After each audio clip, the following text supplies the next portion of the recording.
how to get the most from your Yoni steam is to work on whatever issues come up when you're sitting down. Like, don't use that time to be on your phone. I always try to Mm, encourage my clients, put your phone up. You can spend 30 minutes not scrolling Instagram or Twitter or TikTok, whatever. mm-hmm, Is the steam ain't that long.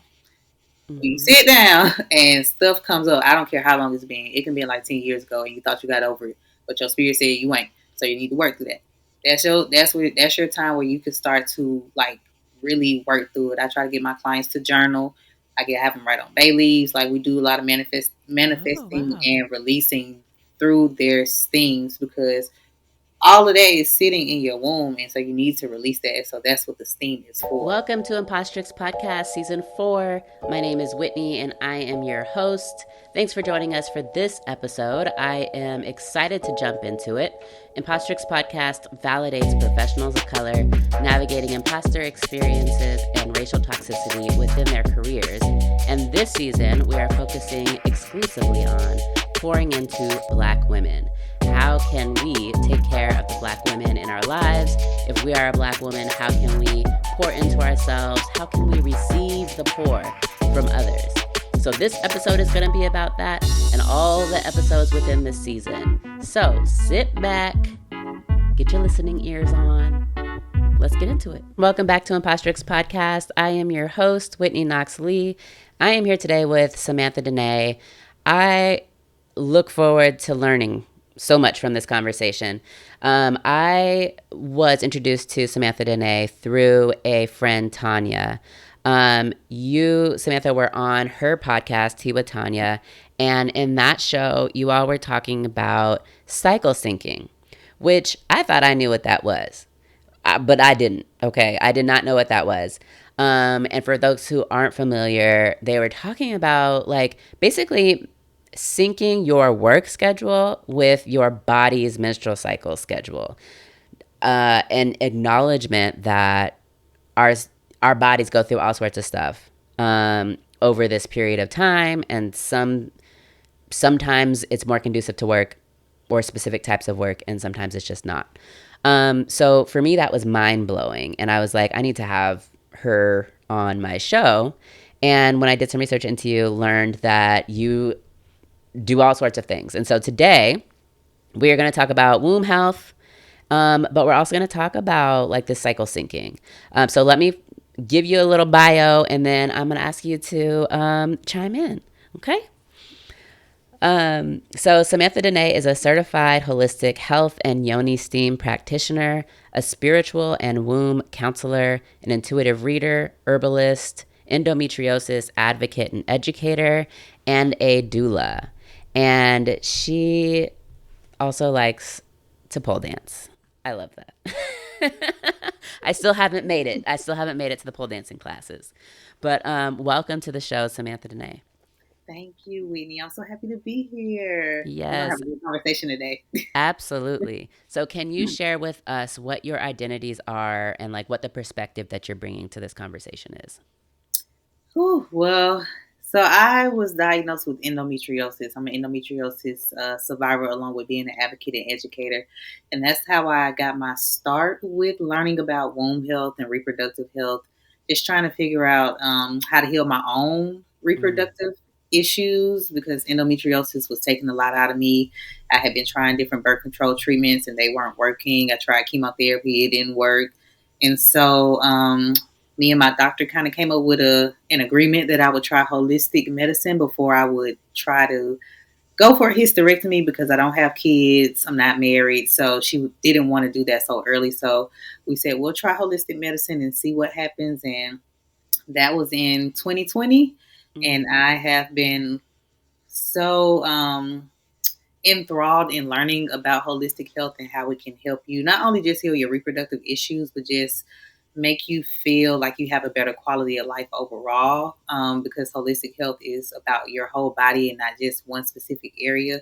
So you have to treat the whole body. And so that's taught me a lot. And that has led me into being an endometriosis advocate and an educator, and then learning about herbs and yoni steaming and how that could help reproductively, but also how that can help with trauma healing. And just learning that our wombs are ourselves. She just vibrates on a higher frequency, and she doesn't have ego, but we do. And so we're Mm. always kind of in a battlefield of trying to find balance with ourselves to kind of still indulge in things that we like versus what our body really is telling us what we need. And just kind of just developing a relationship deeper with yourself and through self discovery by learning more about your womb and your womb health. Yeah. Okay, I have lots of questions, but I want to start with just the basics. What is endometriosis? So endometriosis at its basic level is a reproductive disease that causes the endometrium like tissue that grows within your pelvic and uterine cavity. That tissue will not all the way leave the body and shed during your period. And so that blood and tissue that stays in the body will turn into tissue and it'll Mm-hmm. start to grow on different organs. It can cause your organs to attach to one another. It causes infertility. It causes painful sex. A lot of times, painful urination or frequent urination. It's just a lot of things that comes with endometriosis, and it's not just a reproductive disease. I feel like Mm-hmm. endometriosis is a whole body disease because it attacks the whole body. So at its basis, Mm. that's what it is. And so, what are the like signs? What are the initial signs that somebody might experience or that you maybe experienced? The first initial sign, and I don't think a lot of people know that this is a sign of endometriosis, but butt cramps when you're, especially when it's like the onset of your period. Um, those those are a tell sign of having endometriosis, and a lot of people don't talk about that. But also, I think when you go for your pap smears Mm-hmm. or your annuals, as some people call them, if they're frequently abnormal, that is a sign that something's off. But also, if you have painful and debilitating periods, and sometimes you Mm. don't have to have painful Mm-hmm. periods because there are some women who have endometriosis and don't have really, really tough periods. But a lot of times, that's really a tell sign is if you're having really excruciating periods and they're prolonged, last, longer than 5 or 6 days. Um, we have flare ups. So a lot of times we have like pelvic pain, feels Mm. kind of like stabbing or dull or sharp pains in the Oh pelvic cavity no. in the pelvic area. Yeah, but they happen when it's not the time for your period. So in the other sides of the month, yeah, is when you will experience a lot of those flare ups, is what we call them. But those are usually your tell signs, and then also if you have painful sex, that is a sign that you maybe have endometriosis. Are we, is this one of the kind of reproductive diseases that black women and women of color are more likely to have? Because I know some of them are, but some of them aren't. Is this one of them? I won't say most likely to have, but we do have it because a lot of times people believe that black women can't get endometriosis. What? Yeah, and so like if you go on certain websites for certain hospitals and they have kind of like a guide on what endometriosis could look like and what it could look like for people, they're gonna have listed like blonde, brunettes, white women within like a certain age range. They don't really acknowledge that black women can get endometriosis, and that's why it takes us a little longer to get a diagnosis because they're gonna automatically assume it's fibroids, and then they Why? really But won't. what? It's because fibroids, black women tend to experience fibroids more than other ethnic races, and so for whatever reason, their mind's going to go to fibroids first. And Mm. once you get an ultrasound done to see if you have fibroids, because at least from my knowledge, because things have changed Mm-hmm. technology wise, but you can't detect endometriosis through an ultrasound or like an X-ray, MR, or anything like Oh. that. You have to have a surgery, a laparoscopic procedure, in order to be diagnosed with endometriosis. Now I know they're working on like blood testing Mm-hmm. samples Mm-hmm. to be able to try to detect through blood, but I don't know if anybody's gotten kind of far with that. But if you get an ultrasound done and there's no fibroids or cysts, because a lot of times we have cysts too Mm-hmm. when we have endometriosis. If you don't have any, or if you have like a small amount, or the fibroids that you do have, they're not like a big size, so they're not like really a cause of danger for your body, then it may be endometriosis. It's just you have it's a lot of work, but you got to find somebody that's gonna like Mm, listen to you and your symptoms enough to at least want to try to find out if it's endometriosis, because it's a lot of mm, work trying to convince a doctor that as a black mm. woman I might have endometriosis. So let's pause a minute and just get real. You do everything for everybody. But have you taken a moment to care for future you? Getting your affairs in order isn't just about wills or trusts, it's about peace of mind for you and love for those that you leave behind. Ideally, we should all have an estate plan. And if you're in Georgia, Wills for the People can help you out. But if you're not ready yet to create your will or trust, there's something that you can do that will go a long way in helping the future you. And that is to get organized. The I Plan for This Life Organizer for when it's needed is a workbook designed to help you organize your life with clarity and ease, making it so that if someone needs to care for you or for your affairs because you're not able to, they have all of the information that they need. No stress, no confusion, just a record made by you, about you. Visit willsforthepeoplega.com to get your copy, because you deserve to be prepared and to have your loved ones prepared. Again, that's willsforthepeoplega.com and click on the workbook tab. Back to the show. I mean, this seems to be a theme.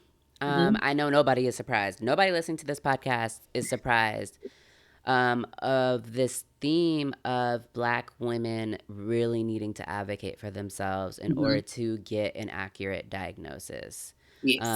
But I've heard, I've had multiple guests on this season talking about, really kind of tangentially, even talking about a condition that they have, like lupus or PCOS, Mm-hmm. and talking about just how long it took for a diagnosis. And I know that we see this in the medical field that Black women are believed to have thicker skin. Mm-hmm. We're believed to have higher pain tolerance. Yeah. We, people they just don't believe us. They don't believe what we're saying. Mm-hmm. And I've experienced that in childbirth, not being believed as to the level of the pain that I was Mm-hmm. experiencing and being denied narcotic medication for pain. And so, but it's just very telling.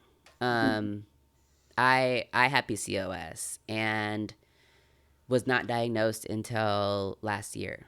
And mind you, I've had two children, Mm-hmm. so 6 and 3 years after having children, um, I was told about this PCOS diagnosis. And, so just now am I starting to learn about what this means for myself and my body, how my body is impacted, etc.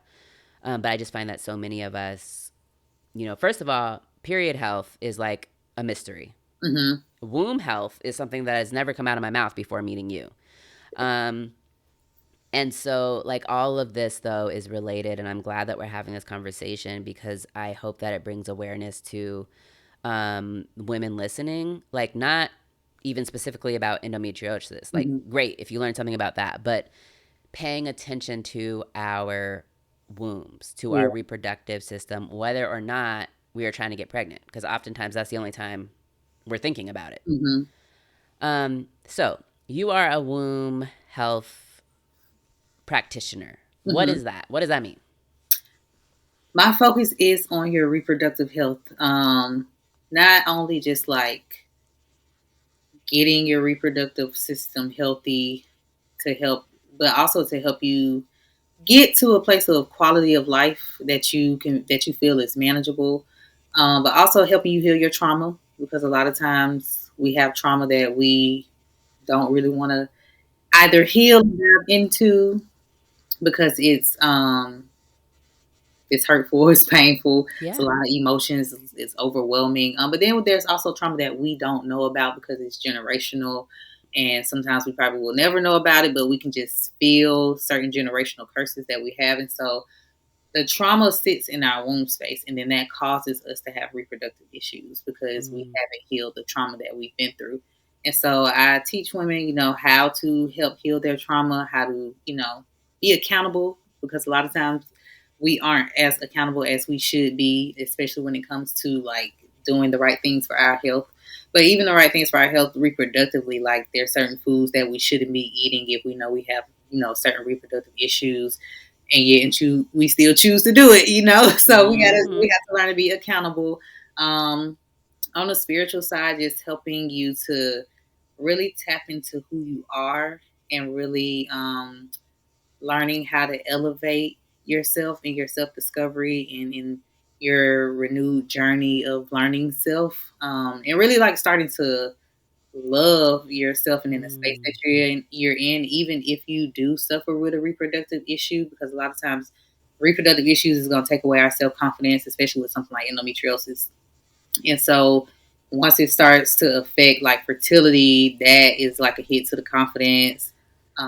We start feeling like we're not women because we biologically can't reproduce, like how we're Mm-hmm. supposed to, and then that kind of strips away confidence. So, really, just teaching you how to really build your confidence back up despite whatever it is that you're going through, but actively working to heal it, and not relying so much on the doctors to heal it for you.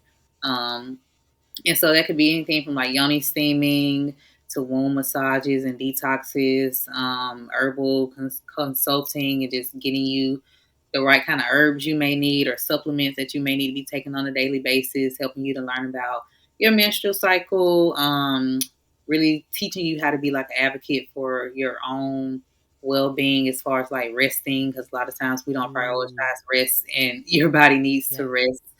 And hip movements, because I teach a lot of women about opening up your sacral chakra, which is where your reproductive system sits, in order to help balance and heal. And hip movements are very important because when you move your hips, you can start to release some of that trauma that's sitting in your Mm. hip space. And so I teach women about the importance of moving your hips on a regular basis, doing hip movements and exercises to help, release some of the trauma and some of the pain that you might feel from the reproductive issues that you're going Mm-hmm. through. The hip movements can help with that. So it's a plethora of things, but all for the the elevation of you and your health, so that you can feel like you're at a manageable place, to be able to deal with certain things and not having to rely so much on Western medicine. You can go home and do some stuff yourself and be able to help yourself. Yeah. You know, you talked about trauma, and I know, of course, like there's sexual trauma, Hmm. and that a lot of women are dealing with that. Hmm. And it's also kind of increasingly common in at least my circle of friends for us to start opening up with each other around just like our period related trauma. Hmm. Like having, bled on clothes Hmm. publicly, or like having, to the lengths that we take when we're out in public, God forbid, with our Hmm. periods, because we have to Yeah. do all these things, wear, all sorts of different kinds of underwear and all, diapers and Mhm. thick pads and all the things. And like the process of coming to terms with what we need when so many of us grew up in spaces where we don't talk about it. We don't Mhm. even talk about feminine hygiene, period, let alone Yeah. like the supplies, let alone what's in the feminine hygiene products.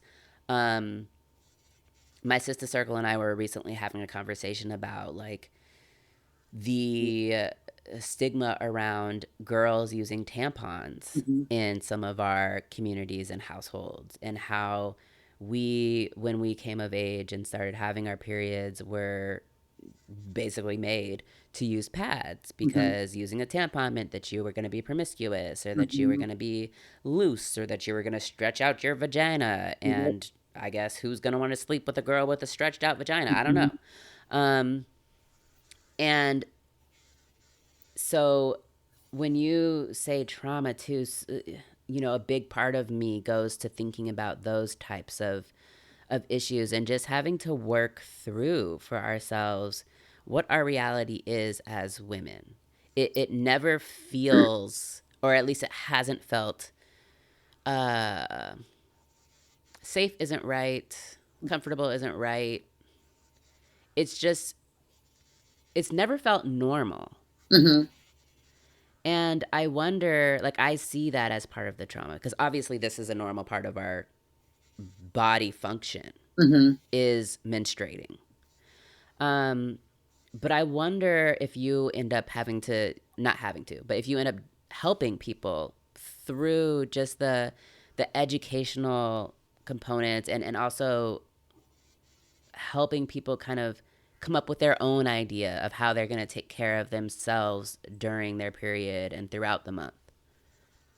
Yeah, well, I hope I have. I hope people have taken the advice that I've Mm-hmm. given. But that is very true. We do have a lot of trauma that surrounds just our period, and we don't talk about that either. But that's because talking about your period has always been so taboo.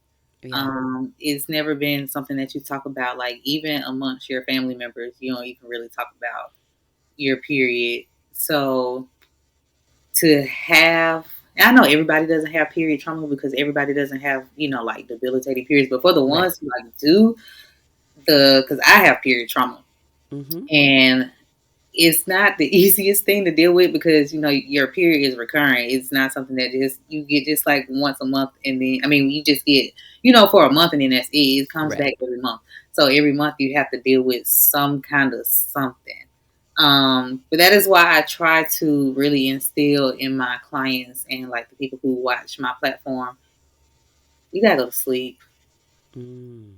during your period. Mm. And I know it's hard to try to work around your schedule, especially if you like have kids, and then try to, work around like stuff that they might got going on. Mm-hmm. But I I had to figure out how I was gonna feel not so overstimulated or overworked during my period. Okay. Because it's a lot to deal with, and I had to start forcing myself to at least take the first day or two, if I can, for rest. Mm. And when I say rest, I mean like I don't go anywhere outside of my house. Mm-hmm. I sleep for a long time. um, Mm. like I literally only get up to use the bathroom, Mm-hmm. um, and maybe get like some water or something. But that's really it. I'm usually sleep like for the first like 1 or 2 days, like all day. And so Mm. I try to encourage women to like really try and take at least one day during your period. You don't have to have a debilitating period for this. Like your body's still shedding and detoxing, so your Mm-hmm. body still needs rest because we do so much throughout the other days in the month that I feel like the time when your period is here is the time that you should try to dedicate for rest. That should be like the 1 week where you don't overwork yourself because your body needs to rest because it's resetting and it's going to start your menstrual cycle all over again. So it needs a little break. Um, so I hope people can at least prioritize that. But outside of that, you gotta watch what you eat, Mm. especially right before your period is coming because your body has to filter that out. It's already hard enough when you're having your period. Um, but like y'all know, like when your period is getting ready to start, like having to have a bowel movement is like you want to strangle somebody. But Oh man. a lot of that is dependent upon what you eat too, and so you got to remember, like on a regular day when you're not on your period and you eat something, and your body has to filter that out, how that feels just on a regular day. Right. So then you add that you're having your period, and now your reproductive system is shedding of all of everything that happened during the month, and on top of that, the food that you ate. And it doesn't, like food doesn't take, food sits in our bodies for a while, depending on what you're eating. it takes a while to break down. So your body is trying to break all that down Mm-hmm. while it's having a period, and that's a lot. Mm. Yeah, So which nothing else. explains why we are all so tired. Yeah. Um, so what are there specific foods that we shouldn't eat, or is the foods that we shouldn't eat like dependent on each person and how your body reacts? Because Yeah, I haven't heard this before, so I need to know if I need to not eat something. I think a little bit is dependent upon you and your body and what you can tolerate. But I always say try not to eat anything heavy, like a lot Okay. of Oh bread. Lord. Yeah, like a lot of bread. Meat, especially like red meat, I would try to stay away from. Like at least just like the week before. Um, Mm. That's when I know my period's coming. yeah, you gotta. It it's rough. It's already it's already rough. And so that food is just it's just making it so much harder. So I try to I try to eat salads for the most part. Mm-hmm. Like especially like those 3 days right before it's gonna come, that's when I try to all right, no bread, like no meat, because it's coming and I don't want to be crawled up in the fetal position on the Yeah. toilet. Yeah. And And a lot of water. a lot of water. Okay. Hmm. I mean, man, it's just like I said, period health is like the bane of my existence. Like it's just every month it feels like it's something different, Hmm. and no month feels the same. And I think part of that is because I have PCOS, but um, slowing down to pay attention to my body. I keep telling myself that I'm going to track because, like, what I do is track when I get my period, but I do Hmm. not track how I'm feeling the rest of the day, of Ah, the week, which is what I learned from the conversation that you had with Tanya. yeah. Was yeah, okay, great. Know when your period's coming. That's cool. But also, like, and know whether this is a normal or not normal for you, but also pay attention to how you're feeling the rest of the month, because Mhm. we can take that information and then use it to our advantage, for the next month. Yeah. So I wonder if you can talk about cycle syncing and what that might look like for someone. So cycle syncing is you tracking your menstrual cycle. I know a lot of people get menstrual cycle and period confused, and Mm-hmm. they are two different things.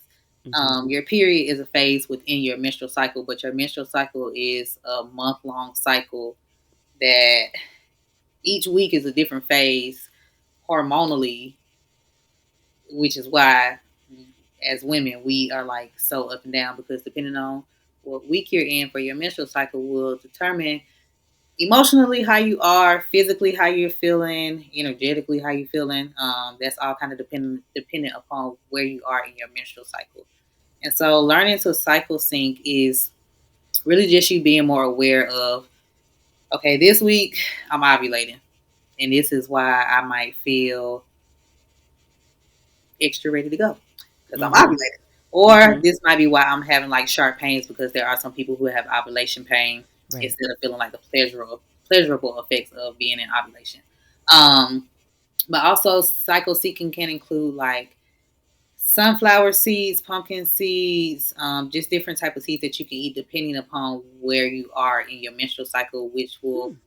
help to balance your body, especially nutrition wise.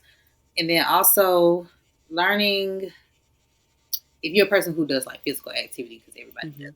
But like if you're somebody who does physical activity, depending on where you are in your cycle, will depend upon how strenuous of exercising Uh, you might need to, to do. Because like I've been tracking exercising with my menstrual cycle to know like depending on which week I am will depend on how sweaty I am or how tired I am or how well mm. I do on pole. Mm-hmm. It just depends on where I am in my menstrual cycle. But all of that all of that ties back to your hormones because outside of just estrogen, because a lot of people just think it's just estrogen. It's not Yeah. just estrogen. It's progesterone. There's testosterone. It's a lot of different factors when it comes to what makes up all the hormones for your menstrual cycle.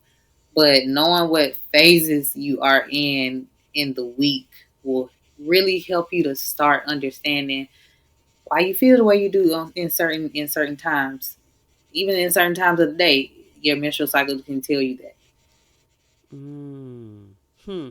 So what types of, well, I guess, I mean, you gave us some ideas. I'm just thinking about like, if I'm going to track my entire menstrual cycle, Hmm. like part of it is I don't know what I'm supposed to be paying attention to. So, okay, energy level, it sounds Hmm. like, Yeah. and fatigue, Hmm. um, horniness, Yeah. perhaps. Hmm. Um, what else? I mean, Um, like skin changes. Is that a yeah. thing to track? Some, sometimes depending on how the type of skin you have, yes, that can it can change or vary depending on where you are in your menstrual cycle. Like when you're on your period. I know like some people do like the skin peeling Mm-hmm. when they're menstruating. Mm. But that I have never done that before, but my skin doesn't peel or feel flaky when I'm having my period. Only on my lips, but not Interesting. on my entire face. My face Yeah. might feel a little dry, but my lips are the only thing that really feel flaky. Huh. Um, what I will say for you to start tracking your menstrual cycle is to first of all like know the phases. So there's 4 phases of your menstrual cycle, and in the first, there's 2 phases that coincide together. So from day 1 to day 7, that is your menstruation period phase. But also during day 1 through day 14, I mean, I'm sorry, through day 13, that is your follicular phase. At day 14 is your ovulation, and then 15 to 30 is your luteal phase. And so, learning all of those phases and what they mean will be able to help you kind of start tracking emotionally and mentally and physically where you are and why you are. So, like for instance, with me, when I am in my when I'm in my luteal phase, before my period starts, I get very narcoleptic. I can't Mm. stay awake to save my life. Like we could be having a whole conversation, and I am literally falling asleep, Wow. But that's like 2 weeks of time. killing me. Yeah, yeah, I know, it's killing me. Because my Dang. menstrual cycle is 24 days, so every Oh my 24 gosh. days, so every 24 days I have a Oh my period. gosh. Exactly, and That's the so worst. exactly because 24 days that sound like it's a, That's no time at all. but it sound in theory it kind of sound like it's a little bit of time because it's almost a month, but it's not. Like that's literally I have a period for 5 days, and then 24 days later it's gonna come back. Like that's Mm-mm-mm. Mm-mm. That's it comes wild. back so fast, and so like energy wise, like, and it might not even hit me until I look at the calendar and think about it for real. But like I will be so exhausted, and I'll think about like what did I do today or like throughout the week for me to be so tired. And now I'll look at the calendar, and then I'll think to myself, like when your period coming, and then I'll be like, oh, no wonder I'm tired. Cause my period Mm-hmm. gonna come in like a week and a half. No wonder I'm exhausted. Even like appetite wise, I'm like a fat girl the week before my period. So Right. That's what I'm saying. How am I yeah, not supposed to eat the things? exactly. So during that luteal phase, like I can eat so much. I am amazed at how much food I can eat in just that one week. But let it be 2 days before my period, I'm not hungry at all. Especially the day before, I'm not hungry. But my ovulation week, I don't eat like that. I eat Hmm. I don't have a big appetite during ovulation. It's just Interesting. I just only have a big appetite during my follicular phase after my period is gone off. So like that last half of my follicular phase, but that's because I don't eat a whole lot during my period either. So Hmm. I'm hungry during that phase, and then I'm hungry during my luteal phase, and so that's when I eat the most. But I don't eat a lot during the rest of my menstrual cycle. I don't have a big appetite like that. Interesting. Okay, so tracking my hunger levels Mm-hmm. because I don't know. I mean, I know that, and also you said narcoleptic. My friend Jordan, shout out to Jordan. She says that she's convinced that that I have narcolepsy because I'm always falling asleep, and I'm like, you tripping? Yeah, But I will it's say, hormones. Probably yeah, hormones. right. I will say, and especially, I try not to have heavy carb lunches Hmm. because then I'm gonna fall asleep. Yeah, and I Like, was just about to say that. I was about to say for all women, just about. we all feel that slump. I made a video about this. We all have like that afternoon slump where around somewhere between like 1 to 3, we get extremely tired. But it's Mm-hmm. because of hormones. It's because, um, oh, what is that hormone? The sleep hormone, melatonin. It's when the Yeah, I was gonna say serotonin, but I was like, that's the happy one. so your melatonin will start to drop around that time of the day. And because it's starting to drop, our body is thinking that it's time to go to sleep, Mm-hmm. which is why we get so tired in the beginning of the afternoon. Right around lunch is where we start to feel a little like it's time to go to sleep. Just for like, I just need like 20 minutes of a nap. But see, men don't go through that because they don't, their hormones are linear. So it's just, Hmm. it's like a straight line for them. It's not up and down like how it is for us, which is why we are all over the place a lot of times because our hormone levels are up and down depending on where you at in your cycle and depending on the time of day sometimes. Mm-hmm. So, Yeah, don't give me like a webinar to watch at mhm, 1:30. I will be yeah, asleep. I will Even be if asleep. right, even if it's something that I'm like super interested. I fell Hmm. asleep on like this webinar that I had been waiting for like 2 months. Hmm. Um and just because it was, at that time of day, I couldn't stay awake for the life of me. Hmm. Um but okay, and then hunger was the other thing that you were talking about. Yeah. Um and so obviously, or maybe not obviously, the first 7 days, the period part, our bodies are shedding, Hmm. the lining of our uterus. Hmm. um what's next? So Follicular. okay, follicular, our body is rebuilding Yes. that lining. Okay. Hmm. And then ovulation, like we got an egg, the egg drops. Hmm. And then the luteal phase, we're just waiting for it to be Waiting to see if it's, fertilized. yeah, waiting to see if it's gonna fertilize. If if you, especially if you had If you sexual did the encounters, deed. if you had sexual encounters within it, you just waiting to see if it's gonna, if the egg's gonna fertilize, and if it doesn't, menstrual cycle will start all over. You'll have your Mm, period again. mm. So then I guess during the luteal phase, your body's either working real hard or it's Hmm. chilling. Yeah, Okay. I think that's dependent upon the person, Oh, but I think more so it's gonna be working hard because it's trying to fertilize an egg and right. it might not have an egg to fertilize, and then that's when you start to feel like Mm, hormonally certain things will start to either drop or rise, like temperature, and that was like yeah. depending upon your testosterone Yeah. levels and things. So it's doing the Mm, work. yeah. Yeah. Okay. So I have questions about the womb healing. Hmm. You talked about moving your hips and you've talked about Yoni steams. Can you tell us a little bit more about Yoni steams? I Yes. have had one experience with it and I am never doing it again. Uh, Oh no. when I tell you my badge was so burnt up, They did like it wrong. it was They did it wrong. so painful. You went to Um, somebody and got something, got it done. did I what, huh? You went to someone and Yes, me they and my did it sister wrong. circle. We went to the Korean bathhouse and we Right all there. were in a There room. you go, right there. Korean. We were all in a room sitting over these, Mm-mm. like it felt like that water was boiling. Like when I Yeah, it say, probably was boiling, and that is no. It's not supposed to be boiling to where it feels like your vagina is getting burned off. look, my vagina was in literal I hell. know it. I'm sure because I've sat on water and it's boiling hot just to see like how much of a temperature I can withstand. Mm-mm. Okay, so what should it Mm-mm. what should it be like?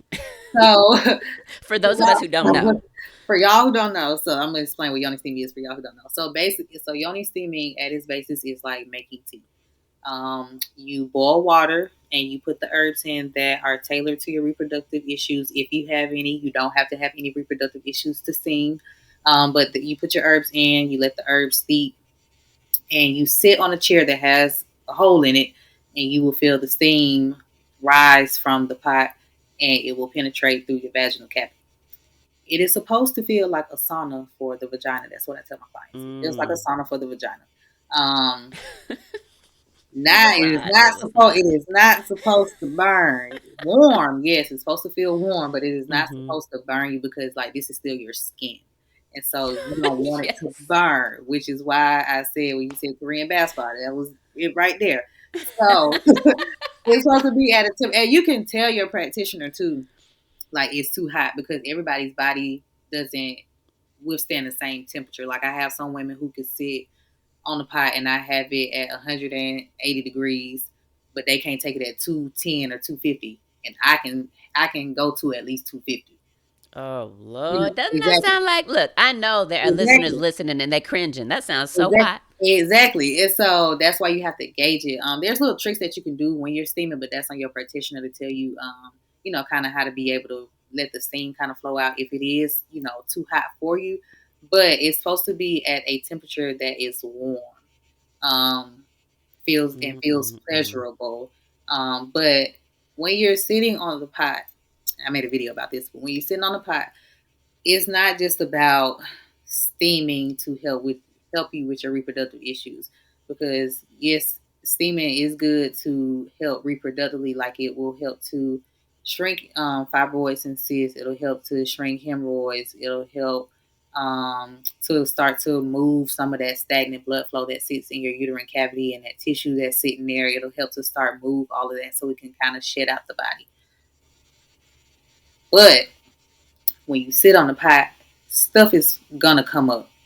And what I mean by stuff is all that stuff that you've been pushing down, that you have been trying to heal through and work through, all Mm-hmm. that's gonna start coming up when you sit on the pot. And so I tell people to get Mm-hmm. how to get the most from your yoni steam is to work on whatever issues come up when you're sitting down. Like, don't use that time to be on your phone. I always try to Mm. encourage my clients, put your phone up. You can spend 30 minutes not scrolling Instagram or Twitter or TikTok, whatever. Mm-hmm. Is the steam ain't that long. When you Mm-hmm. sit down and stuff comes up, I don't care how long it's been. It can be like 10 years ago, and you thought you got over it, but your spirit said you ain't. So you need to work through that. That's your time where you can start to like really work through it. I try to get my clients to journal. Have them write on bay leaves. Like we do a lot of Oh manifesting wow. and releasing through their steams, because all of that is sitting in your womb, and so you need to release that. So that's what the steam is for. Now, if you don't have reproductive issues, because I don't want anybody to be like, well, I don't have reproductive issues, so I don't really need to steam, or it ain't no purpose in me steaming. Yes, you can still steam, because spiritually, you got to remove all of that that's in your womb space to help clear and balance your sacral chakra. And so Mm-hmm. that could be anything from like sexual encounters. Like if you're a single person and you have multiple sexual encounters or multiple people that you engage with sexually, their energy attached to yours, and then you start feeling stuff that you might not was feeling before. Mm-hmm. That could be from the energy that you got from the person that you were sexually intimate with, or it could be from a person that they were sexually intimate with, and then the energy just transferred to you. So you might be somebody who wakes up real happy every day, and then you had a sexual encounter with somebody, and then all of a sudden you woke up sad. Well, that could be the energy that just transferred, because he was probably sad, or he might have dealt with somebody who was sad, and then all of that just transferred. So the steam is to help to remove all of that out of your energy field, because you want to call back your own energy. And so if you don't have reproductive issues, that's fine, because there are herbs that you can still use that will help to not only cleanse out your uterine cavity, because it still needs to be cleansed, but to Mm-hmm. also help spiritually bring in like a higher vibration. Like I always put red roses in my yoni steam herbs, because it carries the highest vibration of any flower. And so I want to make sure Mm. that my clients can feel energetically that vibration from the red roses. So I always throw it in my steams, no matter what your issues are. Mm-hmm. Mm-hmm. So that's what steaming is. Mm. Interesting. Okay. So for some reason, I forget. You said something that made me think about douching. We're not douching, right? Douching is still No, bad. yeah, no, it's not Okay. the same. Yeah, but some people call like yoni steaming sitz baths, Okay. and Okay. I think when they call them sitz baths, that is kind of the experience that you have. I think you have more of a sitz bath than a yoni steam, and I have never done one, but I don't want to, because I don't want to be in front of everybody steaming. First of all, because Oh yeah, it was it's a really room of maybe 8 people. yeah, because it's really a sacred thing. Like the only way I'm going to be in a room steaming with people is if I have a sacred circle of people that I have invited for Right. us to Yeah. all steam together. But just being in a room sleeping with some random people. Those are like six baths. But people also don't take, or I ain't gonna say take, because maybe they're aware, maybe they're not. I don't know. But a lot of people, when they sell you on yoni steaming, they're only gonna sell you on the fact that it's gonna help you sexually, and it Mm. does, because it does help to put the moisture back into your vagina if you're somebody who has issues with that, because especially when you have endometriosis, we struggle a lot with moisture in the vaginal cavity, so that's a big problem. But sexually is not like the only thing or the only reason why you should be steaming. It's really so you can start to work through all of that trauma that you holding on to, that you don't really want to work through. That's really what it's for, to so that it can help you to physically get rid of the reproductive issues that is going on, because all of that coincides together. Mm. And I guess that brings me to my next question, which is around like recognizing when you are carrying womb trauma. Um, Ooh. because I know, I mean, obviously, we talked about periods, we've talked Mm-hmm. about pain, but I also know about fibroids Mm-hmm. and endometriosis and PCOS and this. Uh, I don't know if to call it a belief or reality. I don't know what it is, but that we carry, our trauma in our bodies and specifically within our wombs, that Mm-hmm. it can show up as cysts Yeah. or as, having some of these other reproductive diseases. Mm-hmm. So how, I mean, short of that, because I don't think we're going to go to a Western medicine doctor and they're going to say, Yeah. you have trauma. That's why you Mm-hmm. have PCOS. Mm-hmm. But like, how do we know? How do we identify this so that we can start doing something? A lot of times it's an intuitional feeling, like a heavy Okay. feeling.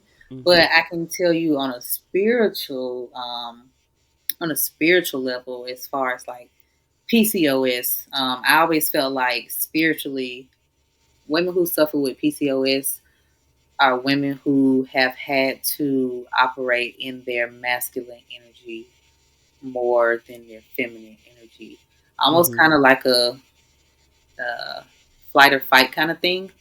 Um, Mm. like I always felt like, because y'all had to operate more your masculine energy, or maybe have like trauma surrounding like a mother wound or something. It's almost like y'all had to raise yourselves. I always find women who have PCOS are the kind of women that had to raise themselves, and that makes you operate more in your masculine energy, because it's more feeling more survival, Mm. kind of more of a survival type of energy. I don't know. There's just a thing that I've noticed. But I don't know if that's like true or not. But it's just Right. something that Yeah. I've noticed. But like me and women I know who have like endometriosis, because we produce a lot more estrogen. I feel like, not to say that we operate more in our feminine energy, but more in our feminine energy where we, how do I put this? A mother wound too, but a different side of a mother wound on an emotional kind of level. Not feeling like I needed to, like you need to survive in a survival energy, but emotionally, there's like a disconnect when it comes to operating between masculine and feminine. I find with women with endo, it's like we don't know how to. What's the right way to say this? I want to use myself as an example. So, okay, for me emotionally, it's very hard for me to connect. Mm. I got a lot of like walls and Yeah. boundaries and stuff built up. Yeah. A lot of that is because I was sick. Mm-hmm. But emotionally in childhood, I never felt like I could be as expressive Mm-hmm. emotionally. I always felt like it was a hindrance, because my mom is very much, she has PCOS. So she has She's in the masculine so energy. yeah, I always felt like she's lived a life of survival. Yeah. And so like Mm-hmm. when I express emotions, she don't really got time to cry. Mm-hmm. She got other Mm-hmm. stuff that she got to do Mm-hmm. to try to make it work. She ain't really got time to cry. And so I'm an emotional person. She really is Mm. not. And so I always felt like we operate more emotionally, but we've always been like at a hindrance when it comes to emotions. So we operate more in our feminine energy, but it's like stunted at the same time Yeah. because we can't really hit the peak how we want to because we're dealing with this reproductive issue. Now, like I said, don't quote me. Like that's just how I Yeah. have, Yeah. have spiritually interpreted going through my trauma healing because I've had to learn I've had to learn now how to be expressive with my emotions because I didn't learn how to not be expressive in them because I've had to do that all my life. So now I had to learn if I if I cry, it's okay. I used to be Yeah. one of those people that like I had to force myself not to cry because I felt like it was a sign of weakness. But I need to cry. Like when I feel it, Yeah. I have to release it because if I don't, then I feel it in my womb. Like all of my stress goes Oh, to my wow. womb. Like I know there's some people Interesting. who like their stress is in their shoulders or like in Yeah. their neck or in their back. Mine goes to my womb. So everything stress level that I feel, I always feel it in my womb first. And I Hmm. feel like a lot of women probably feel it in their womb first, but we aren't as aware that it's happening. So we don't really know that it's stress or it's our body trying to signal to us that we might be in fight or flight mode. Because my body tries to tell me that too Mm. when I get there, but it tells me Mm-hmm. through my womb. Mm. So, a couple of things came up for me. First, you're like, I don't know, the third or fourth person that I've spoken to on this show this season to bring up feminine and masculine energy. Mm-hmm. And each time it has been around mm, part of pouring into ourselves as Black women Mm-hmm. is allowing our feminine energy to, I don't know, manifest. Mm-hmm. And as someone who is like a control freak, as someone who is, um, I don't know, an extrovert, I'm very out there. Like I do feel like I operate a lot in my masculine Mm-hmm. energy. But the first time I was, hearing about this, I was kind of like, I don't like when we use that language. I Mm-hmm. don't like, what are you talking about? What are you talking about? Um, and so I wonder if you can tell us, like, what do you mean with masculine and feminine energy? Yeah, a lot of people like to deduce masculine and feminine to men and women, and Right, right, that's not what that means. We all right. everybody has masculine and feminine energy. It just depends on how you operating it, and you know what time. And so, to me, it's like yin and yang when you talk about Yeah, masculine and feminine energy. And so, when you're existing in your feminine energy, typically that's being like a little softer. A lot of the stuff that they say Black women can't be, right, or right, that we don't have the space or right. vulnerability to be able to exist in our feminine energy because we have to always be piecing stuff back together. You Mm-hmm. know, we always Fixing have, stuff. Yeah, yeah, we always got to be fixing stuff. We always have to be doing stuff for other people for the greater good of the collective as a yep. whole. And so that is prevents a lot of us from operating in our natural feminine energy. And that's just really just existing a lot of times and just knowing like I am a divine feminine and like my job is to exist really. But also understanding like I'm soft, and what I mean by soft is like not coming not coming off as aggressive. Mm. Like that's more to me of operating like masculine energy, which we have to operate there because a lot of times we in fight or flight mode. Yeah, it's safety. Yeah, and so we don't have the chance to just sit and be vulnerable enough to exist just in feminine energy only because we got to take care of everything. And so for me, this is just my personal differentiation. Mm-hmm. Masculine energy for me is really when you have to operate in survival mode, and Mm. I gotta really I gotta really start using everything to get to where I'm trying to be. Um, and masculine energy is not a bad energy to exist in Yeah. because even if you are operating in your masculine energy and you're not in a survival or fight or flight mode kind of energy, like that could be where you're exercising your boundaries. because a lot of times we have boundaries, Right. but we don't really implement them. Right. So when you operating in your masculine energy, that's like putting your foot down on your boundaries and letting somebody know this, you're not gonna do this, to me, or Mm-hmm. you're not gonna treat me this way. Or when you have to really like put your big girl panties on and stick your Mm-hmm. chest out and go talk to somebody about a job or something, and you deserve this position, or you trying to get yourself asserted and put yourself in a more powerful position. I feel like that's when you're operating more in your masculine energy, but you can still dab a bit of feminine energy on it too now.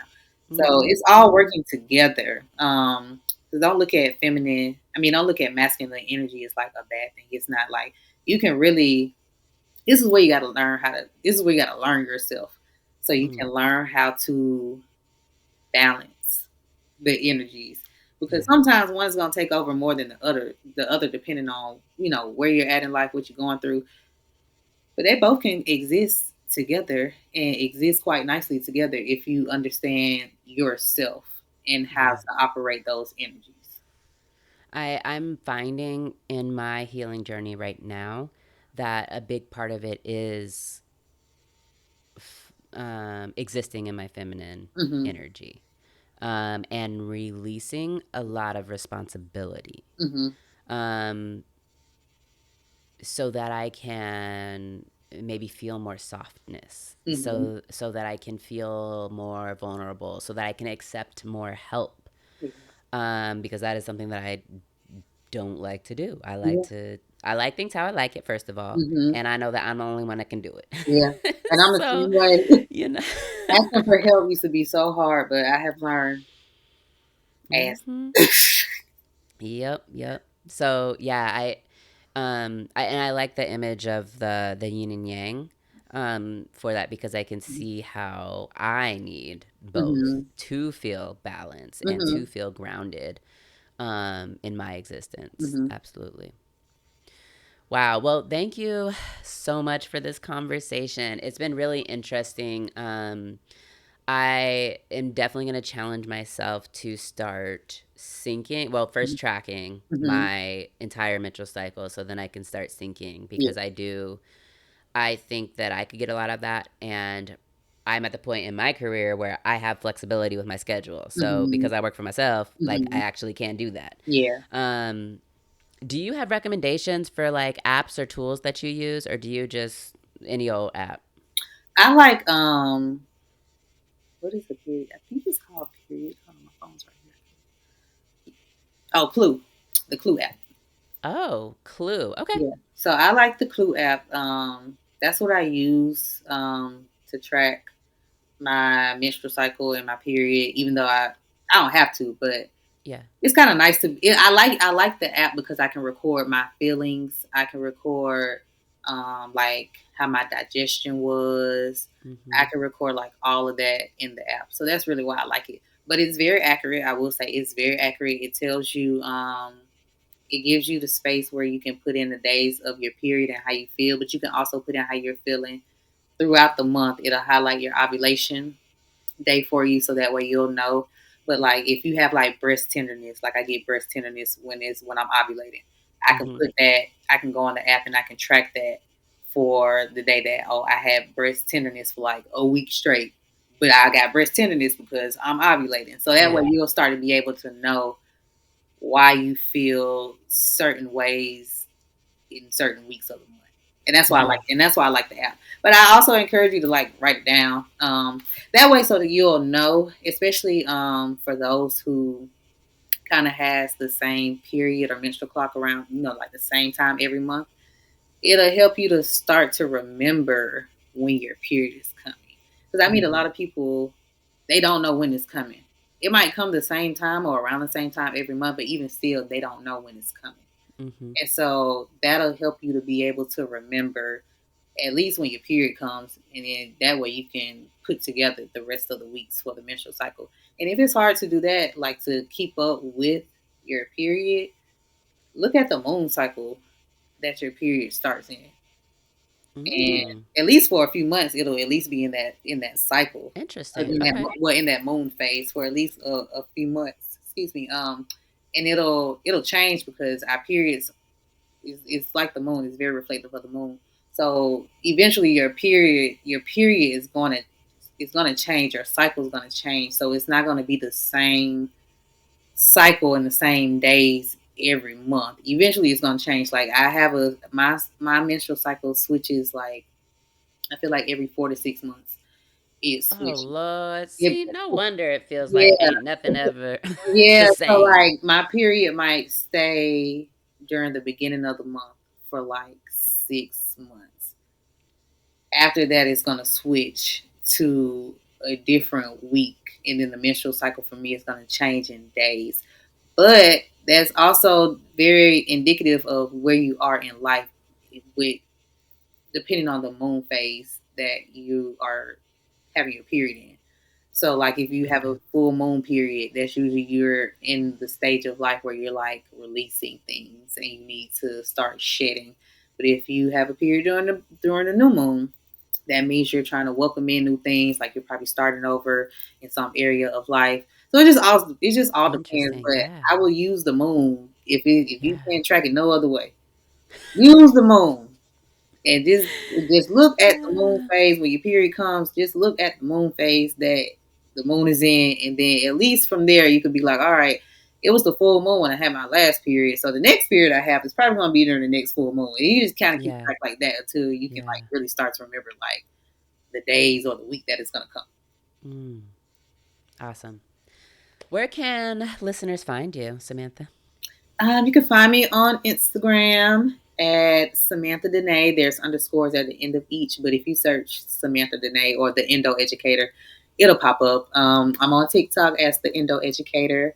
My website is my name, SamanthaDenae.com. If y'all have any questions, you can send me a DM. I'm pretty responsive. If you're in the Atlanta area, I do womb treatments and holistic services. So if you want to get a Yoni steam or a womb detox or a womb massage or Reiki, I do Reiki's virtual too, so you can always book a Reiki appointment. But if you want to get any kind of those services, I do massaging on the side, so I do full body massages. So I always encourage people to get full body massages, especially if it's the onset or during your period, because that helps to alleviate a lot of the cramping that you can feel during your period if you Mm. get a body massage, because it helps to Mm. move the energy and the blood flow around so it can start circulating better. And doula services, you can also email me or send me a DM about doula services if you are looking for a fertility doula or a birth and labor doula. Mm. Thank you. Thank you Thank so much for you. this conversation. Yes. I love to know what listeners think. So feel free to shoot me a message on the Spotify texting or whatever it is, or on Instagram at Impostrix Podcast.